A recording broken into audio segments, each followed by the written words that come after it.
بسم اللہ الرحمن الرحیم۔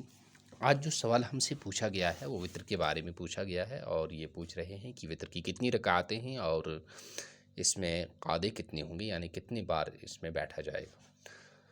تو جواب ہے کہ حنفیہ کے نزدیک 3 رکعتیں ہیں، 3 سے کم نہیں ہیں، اور 3 سے کم اگر کوئی پڑھے گا تو وہ وطر اس کے نہیں مانے جائیں گے۔ اور ہماری دلیل کیا ہے کہ اللہ کے رسول صلی اللہ علیہ وسلم نے ما روی عن ابن عباس وابن مسعود وعائشة رضی اللہ عنہا وعنہم اجمعین انہم قالوا كان رسول اللہ صلی اللہ علیہ وسلم یوتر بثلاث رکعات۔ تو یہ روایت جو ہے، یہ حدیث جو ہے، اس کو امام احمد نے اپنی مسند میں اس کو روایت کیا ہے، جلد نمبر 6 ہے، اور اس حدیث کا نمبر ہے 155۔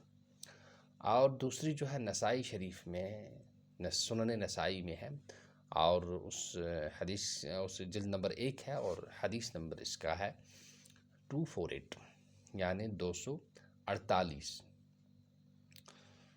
تو یہ ہماری دلیل ہے۔ اور اسی طرح سے وعن الحسن قال اجمع المسلمون على ان الوتر ثلاث لا سلام الا في آخرهن ومثله لا يكذب۔ یہ حضرت حسن رحمہ اللہ تعالی سے یہ اجماع نقل کیا گیا ہے کہ مسلمانوں کا اس پر اجماع ہے کہ وطر 3 رکعتیں ہیں، اور سلام بیچ میں نہیں ہوگا، صرف آخر میں ایک سلام کے ساتھ پڑھا جائے گا اس کو۔ اسی طرح ہماری دلیل ایک یہ ہے کہ وطر ایک طرح کی فرض نماز نہیں ہے، یہ ایک طرح کا نفل ہے یہ۔ تو اسی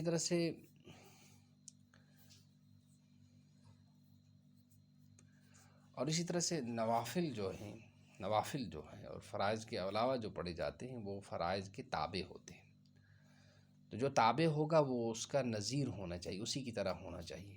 جیسے کیا کہتے ہیں، وہ بیٹا باپ کے تابع ہوتا ہے تو بیٹے کو بہت ساری چیزوں میں مشابہت ہوتی ہے باپ کے ساتھ۔ تو اسی طرح جو نفل ہیں، یہ نوافل فرائض کے تابع ہوتے ہیں، لہذا جیسے فرائض کی ایک رکعت کہیں بھی نہیں ہے، تو اسی طرح سے نفل اور وطر کی بھی ایک رکعت نہیں ہوگی۔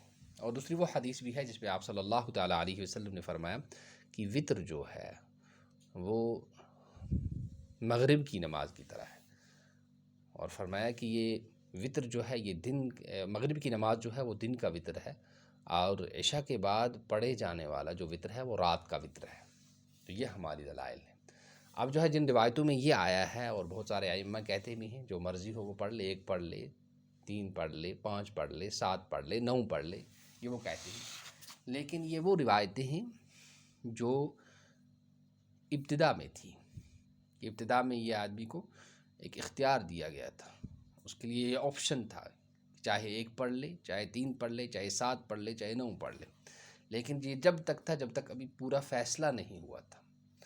تو جب پورا فیصلہ ہو گیا کہ اب 3 پڑھنی ہے، 3 سے کم زیادہ نہیں ہوں گی، تو آپ صلی اللہ تعالیٰ علیہ وسلم نے بھی 3 ہی پڑھی، اور امت کو بھی اسی کی تعلیم تھی۔ اور جو کچھ آپ صلی اللہ علیہ وسلم نے آخر عمر میں فرمایا ہو وہی اصلی فیصلہ ہوتا ہے، اور وہی اصل اصول ہوتا ہے، اور وہی ہمارا حنفیہ کا مسلک بھی ہے۔ لہذا کر کے وطر 3 رکعتیں ہیں، اس سے کم نہیں ہیں، اور اس میں 2 قعدے ہیں، 2 قعدے ہیں، 1 سلام ہے اور 2 قعدے ہیں، یعنی 2 رکعت کے بعد آپ کو قعدہ اولیٰ میں بیٹھنا پڑے گا، اور تیسری رکعت کے بعد قعدہ اخیرہ میں بیٹھ کر آپ کو سلام پھیرنا ہوگا، جب ہی یہ مغرب کی نماز کے مشابہ بھی ہوگا۔ جیسے مغرب کی نماز میں تمام فرائض میں قعدہ اولیٰ جو ہے، یعنی 2 رکعتوں پر بیٹھنا واجب ہے، اس طرح اس میں بھی واجب ہے۔ امید ہے بات سمجھ میں آ گئی ہوگی۔ میں ہوں آپ کا مفتی عبداللطیف قریشی القاسمی، صدر دار الافتاء والقضاء شرعی بورڈ تحصیل چلارہ، ضلع کپواڑہ، کشمیر۔ جب بھی آپ کو کوئی مسئلہ ہو ہم سے پوچھیں، کبھی آپ کے مسئلے کا جواب دینے میں دیر بھی ہو سکتی ہے، اس کے لیے ہم معذرت خواہ ہیں۔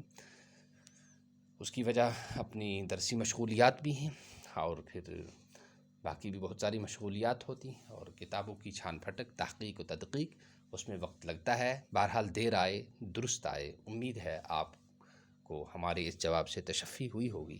اللہ جل شانہ صحیح سمجھنے، سننے اور عمل پیرا ہونے، اور اس کی نشر و اشاعت کی توفیق نصیب فرمائے۔ والسلام علیکم ورحمۃ اللہ وبرکاتہ۔